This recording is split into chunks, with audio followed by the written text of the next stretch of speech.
Friends, hi, hello, how are you? Welcome back to the Curvy E Chronicles. My name's Courtney and I'm so glad you found your way to my little corner of the internet. Friends, it's time for our May monthly closeout, so let's dive into it.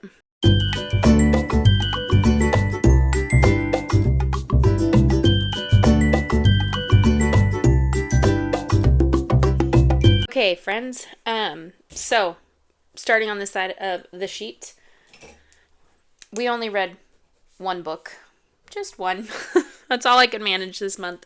I did start a second one, but we're working on it. Summertime is hard, but this pregnancy has been a little bit tougher as far as just like I'm like way more exhausted, I feel like, than the other two. I don't know. I just don't know. I want to nap more than anything, and I end up falling asleep when I read. As far as laundry and rotating the kids' clothes, yeah, that did not happen at all. Just have not had the energy, have not had...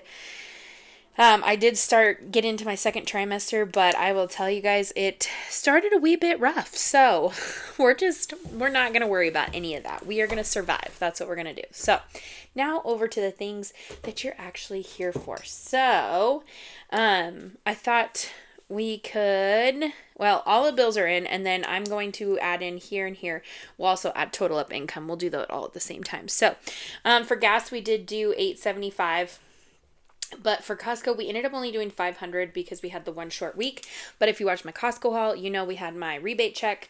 So we were able to come in at like $440, $430. So we were under budget there, which is booyah, super good. So let's add up our income, let's add up our bills and totals and see how that compares to what we budgeted for the month. Are we ready?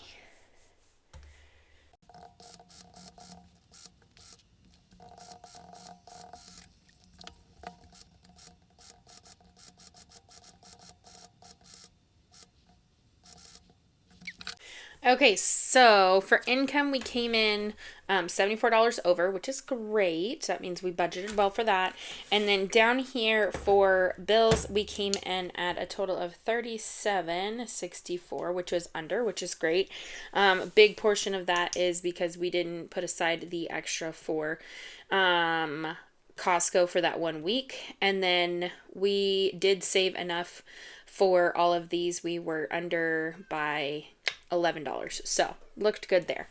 Now let's jump down here to debt. Debt is where we made a change. So originally I was only going to do $1,500 towards our city card. However, we ended up instead of going and putting more towards long-term savings, we ended up putting more towards debt just to kind of get a better handle on things. I was kind of doing some like looking out into the future and decided this was the better route for us right now.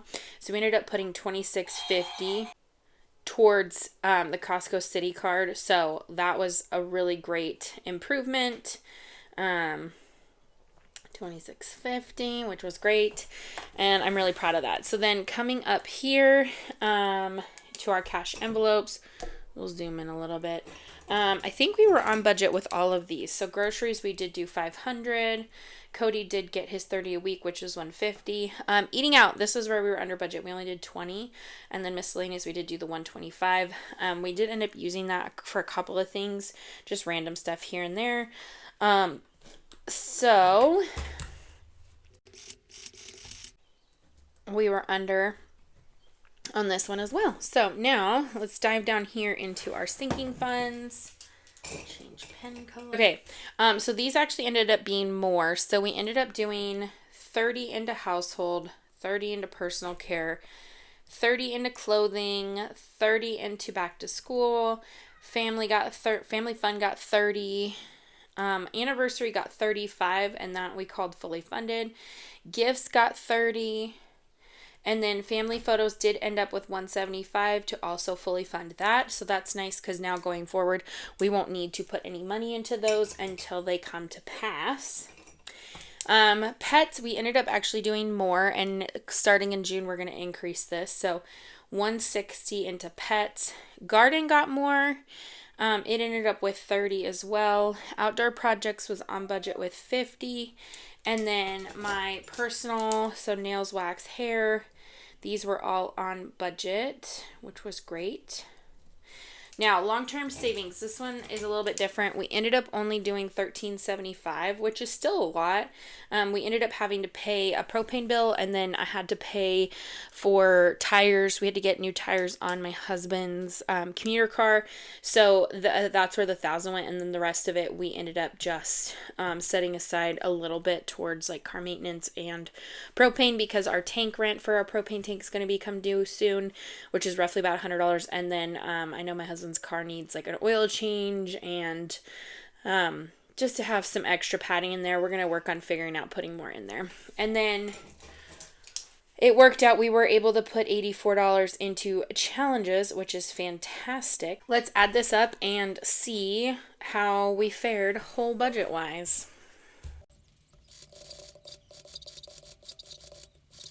Okay, so total came out to $23.24, which obviously is significantly less due to that long-term savings piece there, which is totally fine. This was a magic month, so that's why we were able to put more in other places.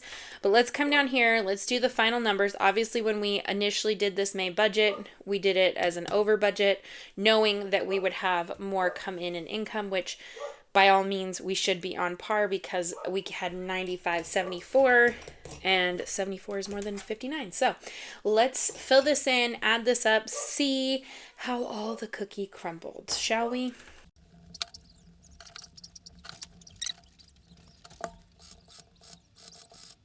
Look at that, guys. We were under budget by $41. Which seems just about right, if I'm thinking about it, based on having the extra and then not putting as much towards a couple of things. So, yeah, because if we take into account the 74 and being over there, yeah, it all works out. I know it does. It might not make sense in your mind, but it makes sense in my mind, and that 41 just sits in our buffer. We sometimes do use our buffer to purchase like miscellaneous things. Sometimes my husband doesn't always let me know when he's going to order stuff sometimes, especially if it's like little things that he deems non-important. So that is why we've been working on building up the buffer. So anyway, though, May closeout looks good. I'm actually really proud of this. I feel like we're doing really good. I'm feeling really confident in doing an adjustment to doing debt versus savings. We have not saved anything for preschool or Christmas yet, which were two of our big goals. I'm thinking we're going to save for preschool in the month of July because it's our next magic month. And then we are going to start saving for Christmas come like August, September. Because the other big thing, and we're going to do less for Christmas. I wanted to do more, but we're going to actually do less because with new baby coming, I'm just not going to put so much energy into some of like the little things I do for Christmas. I'm going to just really take it easy and just I'm going to probably do a lot of online ordering and make my life a lot more simple. So yeah, we might end up putting more, but the other thing we're going to need to start saving for is baby. Right now, my mother-in-law wants to throw me a baby shower, which is great because we basically sold everything for baby when I thought we were done having kids. So I don't have a lot of the big items anymore. Like we don't have a bassinet, we don't have a stroller. I got to get a new car seat because the one we had was like the infant car seat's expired. And I'm just like, woo, okay. So there's a lot of things. So that's going to be something that we're going to eventually save for as well. And then on top of that, we are going to have to save for, our propane because we're going to have to fill that before baby gets here and then also fill it again probably while I'm on, my husband's on paternity leave. We are very lucky that we are in a state that does provide paid leave for my husband, which is awesome. So we will have that as supplemental income, but it's just things are going to get a little wild and western when we hit the end of the year. So yeah, anyway, I'm done rambling. I appreciate you guys hanging out with me. If you enjoyed today's closeout, give it a thumbs up. If you want to keep hanging out, hit that subscribe button. And friends, as always, remember to spread kindness like glitter. Bye, y'all.